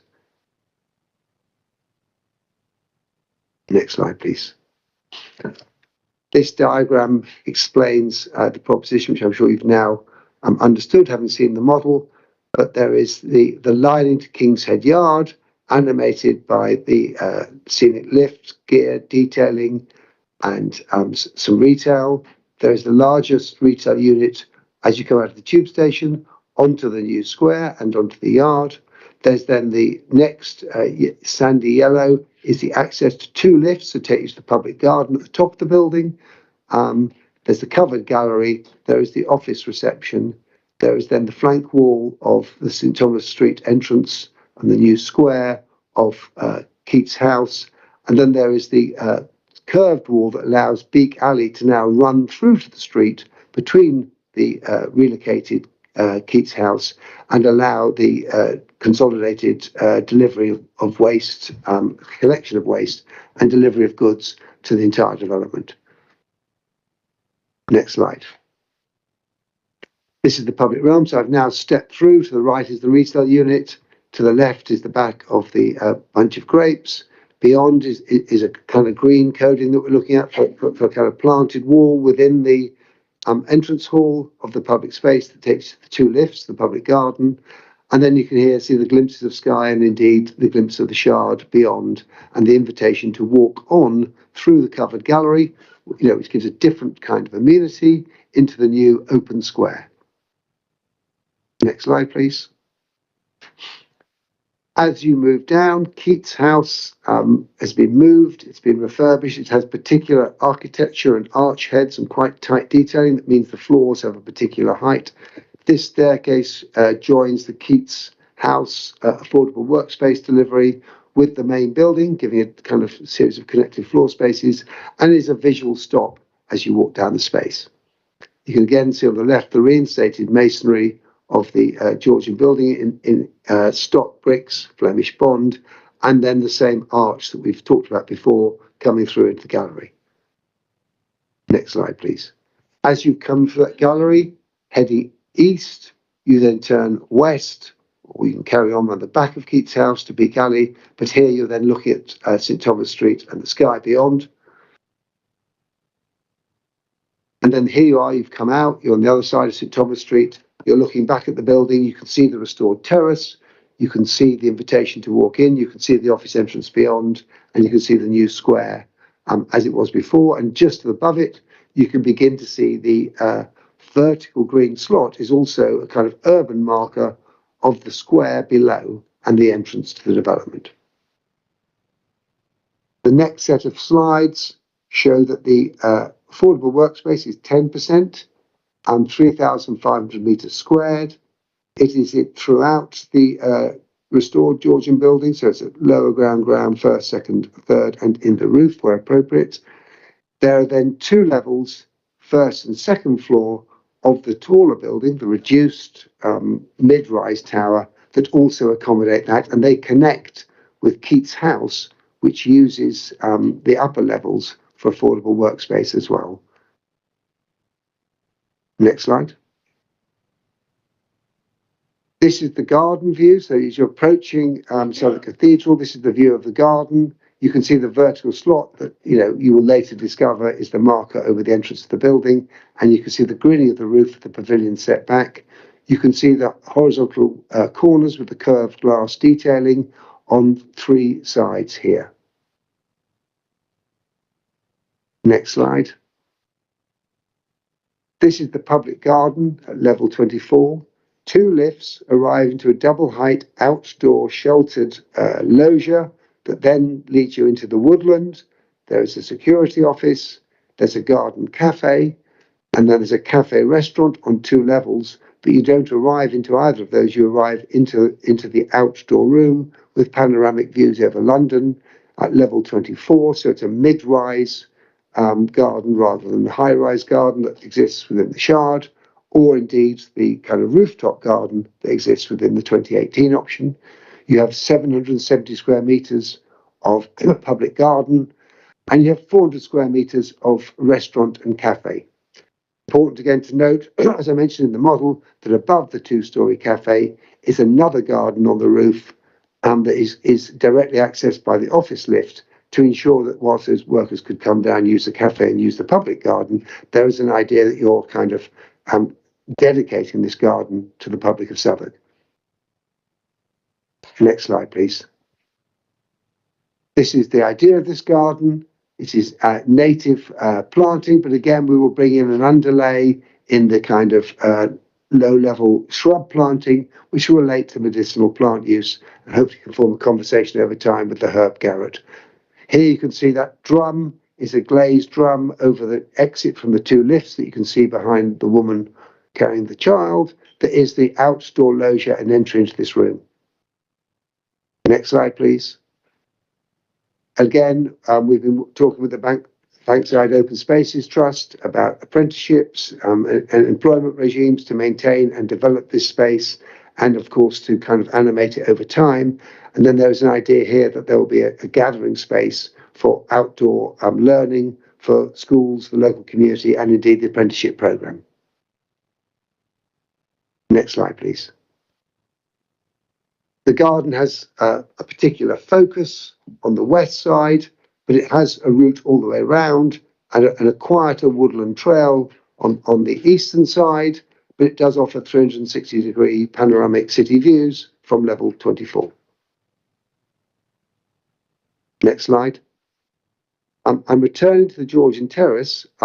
We've been through this in detail, but the basic position is exactly the same. We remove the two link blocks shown in the top image. We remove the 1980s link building. We remove the two little two-storey extensions. We lift up the ground to the new ground level, which is a level more or less with St Thomas Street. That gives us level access. We then restore the back of those buildings. We retain the 1980s mansard and single floor brick extension, and we rebuild those in a London stock with a Flemish bond, and we obviously repair all the party walls and chimneys and all the interiors. So it is exactly the same proposition as the 2018 scheme, except as it is affordable workspace, we have access from St Thomas Street, we have windows onto the gallery, and we do not have ground floor retail within this scheme. Next slide, please. This is the image I've shown you before, which you're familiar with, exactly the same proposition as the 2018 scheme, except no Georgian shop fronts. Next slide. This clarifies, and I've shown you this image already in another form, but the glimpse through the repair of the rear facades and the new gallery and that will be curated by the landlord as part of the kind of public realm programme. Next slide. Again, as before, 2 in-use Georgian stairs, 1 covered up, 1 central entrance, the 1980s block connecting. Next slide. 2 in use, restored, 3rd one boarded up, opened up and restored, and then 3 new staircases in their original locations, relocated, entrance from the street into each one, the party walls restored, and exactly as the 2018 scheme, except all access is from St Thomas Street, there is no retail, and you have this staircase access to each of these affordable workspaces, which are basically working on the Georgian room topology. And of course, you have the through route as per the 2018 scheme. Next slide, please. You've seen this slide before, number 8, what it is like internally, and now what it will be like. 2 front doors to 10 and 8 as per originally. The 1930s slot restored to a route through, but the 1930s element above retained, providing slightly larger units on the upper levels, and the same walk through, except in this case it goes out to the sky, it goes to the covered gallery. Next slide. This is the interior, which you've seen before as is, and this is the interior as will be restored, which again is as before. This is the Georgian Terrace, the setting on the right, Keats House on the left, again the flank wall condition where the 1980s building has cut the cornice back and then come through to provide its threshold and entrance. And Guy's Tower in the background, 154 metres. Next slide. And then this is the revised view. So you can see here the new square, a landscaped edge to that square, place to sit and dwell. Keats House, jacked and moved 6.9 metres rather than 3 metres. It's also been dropped, so it has level access, and it's also affordable workspace. So all of the entrances, historical entrances, are now animated.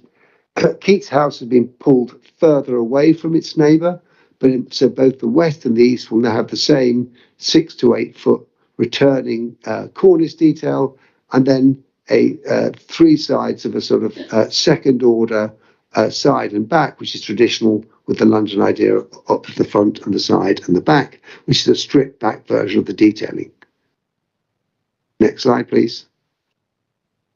This is the site of the existing rear, the link block and the Bunch of Grapes pub on the left.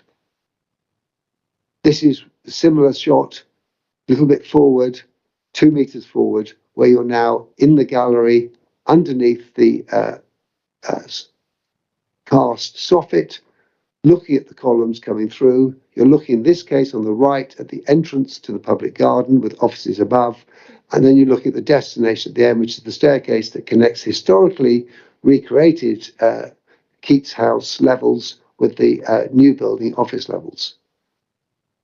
And the simple masonry facade coming through, restored with the Flemish bond. Next slide.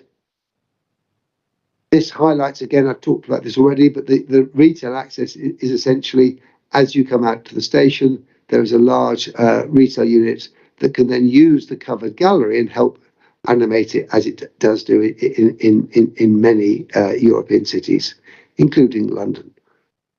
Next slide. This is coming out the other way. You have 330 square metres of flexible office retail at grade. So there's the opportunity to animate it in our kind of slightly reduced retail world.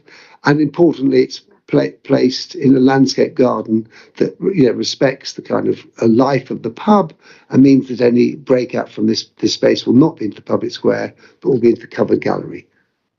And there you can see the pub with the oldest part of the pub, which is the bust of Henry VIII above. Next slide.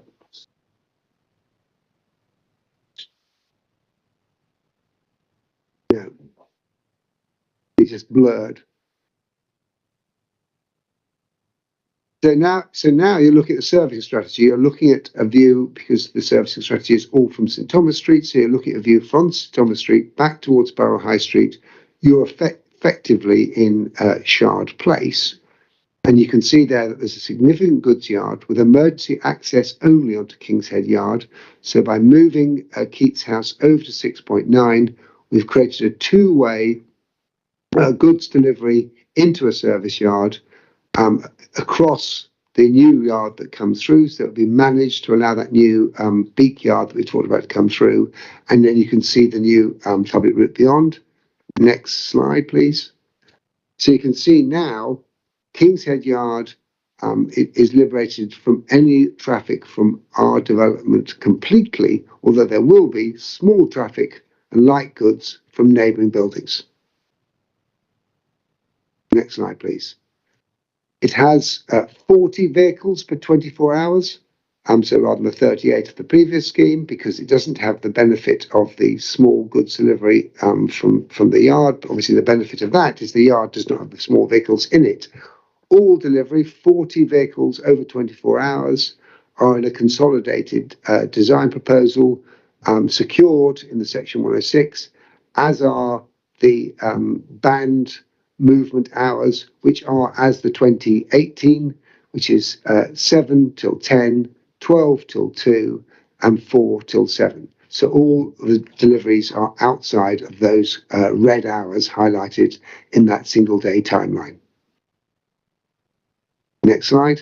So we're now moving to an existing and proposed. These are the same existing and proposed that you've seen previously, so it's consistent with the presentation of the 2018 scheme. You can see the project there, looking down the yard, and you can see the old King's Head and the cobbled pavement with the small pedestrian zones on the left and right.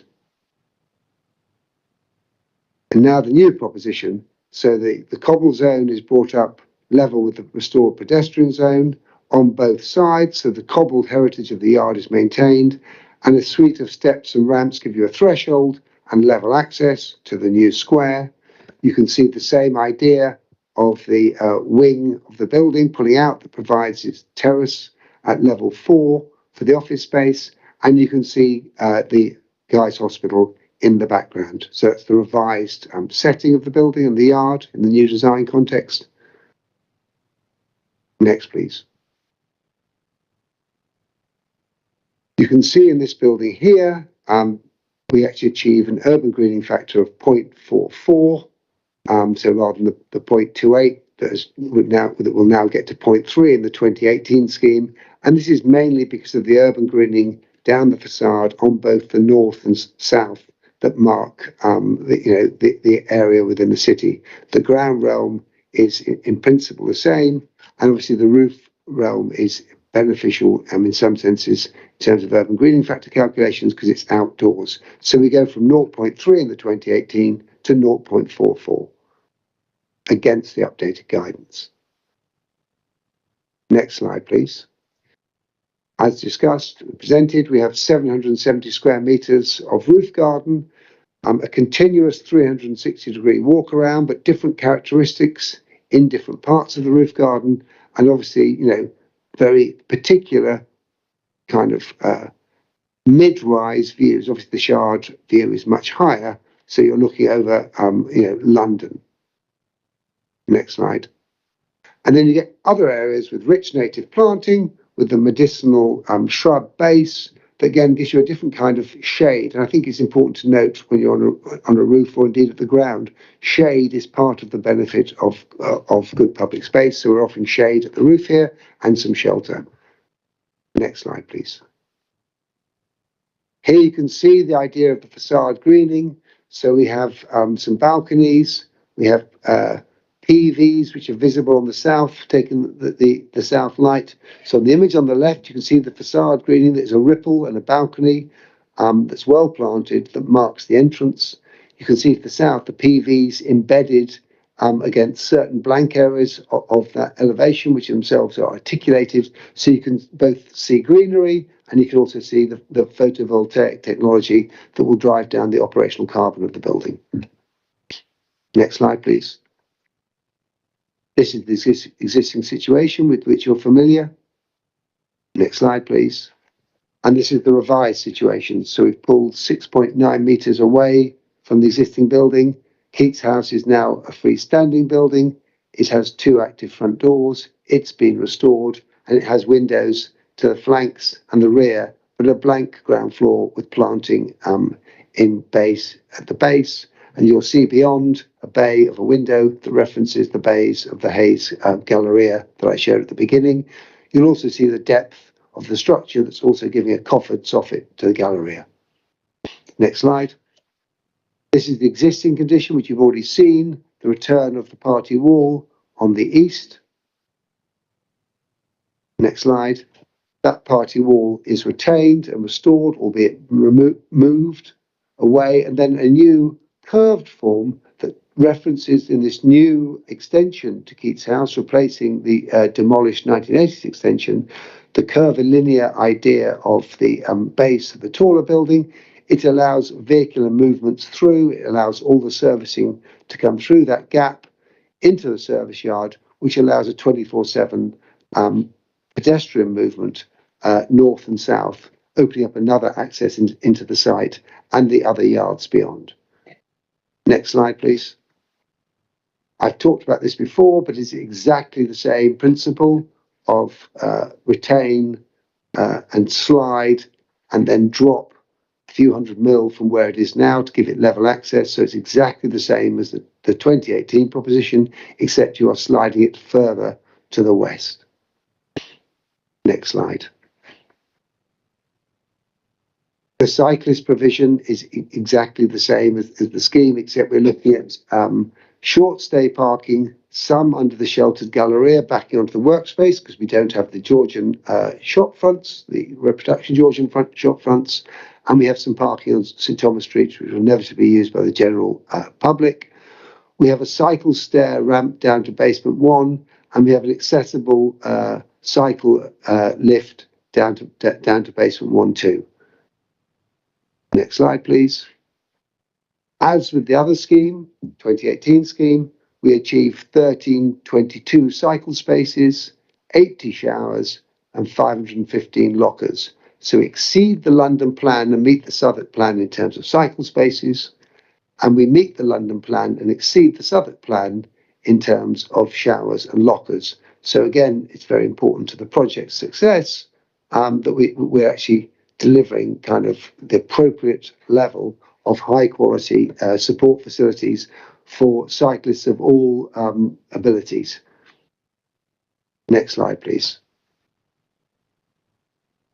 So this is the mid and lower floor. You have a lift core serving out into the floor, and you have the 2 lifts on the left that are now closed off because they're delivering only to the upper floor. Goods lifts as well. Next slide. This is the building. It's a different height. As I said before, we haven't got the external steel structure. So this is a flat concrete soffit, and it's 3.75 millimeters clear, but no downstand beam. So it has the same overall impression of generous volume as the previous scheme. That's allowing for air supply through the floor and through the perimeter. And then you can see the scale of the large perimeter windows, but also importantly, the scale of the large curved glass corner windows, which also have opening lights in them. Next slide, please. This is the upper level plan. So you can see you're now using the green core. So you've got the high level lifts. These are all single height lifts. There's no double deckers. You then have office space animated in the south facade. You have some on-floor plant with ventilation, but also with PV panels. And you have a balcony, which is that vertical slice that marks the square below between Keats House and the Georgian Terrace. Next slide, please. This is a study looking at an upper level and the potential. We have a number of knockout spaces so tenants can take multiple floors and make their own connections, although there are stairs for them to use. And this is shown being utilised by a tenant with the flat slab technology and outside a balcony. So again, making high quality 21st century office provision. Next slide, please. This is a sketch of that garden and the idea of the planting being accessible for maintenance from within, but also engaged and through a detail in the balustrade to spill out and down the facade. Next slide, please. So in summary, this is for the existing project, which is circa 12,000 metres. This is 49,400 square metres of gross area of offices and affordable workspaces. It has 1,500 square metres of public realm at grade. It creates 5 new through routes. It maintains the new LUL station entrance exit. It has slightly more affordable workspace at 3,500 square metres, meeting the 10% provision. It has a public garden elevated on the roof of 780 square metres and a garden and terrace working together, cafe and restaurant of 400 square metres. It has servicing from St Thomas Street only, 40 vehicles in 24 hours and no need to access through hospital land or the yards. It has reduced retail at 740 square metres. It has end of journey facilities exactly as the 2018 scheme, exceeding the London plan and meeting the Southwark plan. It has the restored Georgian Terrace, standalone form with the route through. It has the restored Keats House, relocated with a return cheek and with a new roof. It has a higher urban greening factor of 0.4 and a higher biodiversity net gain of 375%. And the floor plates are obviously in the affordable space. They're small and flexible within the listed building, but also for different kind of affordable units, there's 2 floors of the taller building given over to that. And then it's sublettable as half floors or whole floors, or as that illustration showed, clusters of floors. So in essence, the same brief adjusted to the adjusted form, which is to reduce the mass within the sky, but obviously increase it within the city. And we'll now look at the public realm garden video, which is taking you on the same journey as the previous one.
That's your presentation. Okay, thank you very much. That was very helpful. I'm tempted to ask if myself and the other people coming on the site visit with me need to go to New York to see the Flatiron building, but I'm not sure we get that one through expenses. Okay, so it's 12 o'clock. We've got the site visit this afternoon. If we have a break and then meet outside the entrance to New Court at 1 o'clock, shall we say? That's okay with those that are coming, and I'll meet everyone there, and we'll do the site visit this afternoon and hopefully not get wet. I'm sure I can't see the weather, but hopefully it's okay. So thank you very much for everyone's efforts. For those that aren't joining us on the site visit, we'll reconvene here at 9:30 in the morning again. Okay, thank you. Thank you.